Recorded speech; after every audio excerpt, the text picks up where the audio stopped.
ఏమైంది ఆ హీరోయిజం? ఇప్పుడు ధ్వంసం చేయమని ఎక్కడన్నా పోయి కర్ర పట్టుకొని మేము ధ్వంసం చేస్తాం చేసి పెట్టుకొని ఉండమనండి. ఇప్పుడు ఆయన కర్ర పట్టుకొని రమ్మనండి ధ్వంసం చేయడానికి. ఇప్పుడు అవి అప్పుడు చెడ్డమైన స్మార్ట్ మీటర్లు ఇప్పుడు మంచి ఎలా అయింది?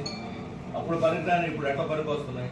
కాబట్టి ఈ ప్రభుత్వం ఎన్నికల ముందు చేసినటువంటి ప్రజలకు చేసిన వాగ్దానాన్ని విస్మరించి దానికి హద్దు దాటి ప్రజల మీద భారాలు వేయటం అనేది సహించరానటువంటి విషయం. మీరు చెప్పిన విషయాల్ని, మీరు చేసిన వాగ్దానాలనే మమ్మల్ని తరఫున మేము కోరుతాం.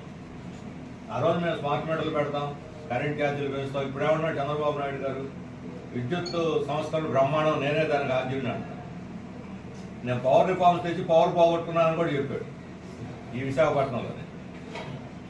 మరి పౌర సంవత్సరాలు అమలు జరిపిన పవర్ పోగొట్టుకుని మరలా పవర్ పోగొట్టుకోవాలనుకుంటున్నాడు.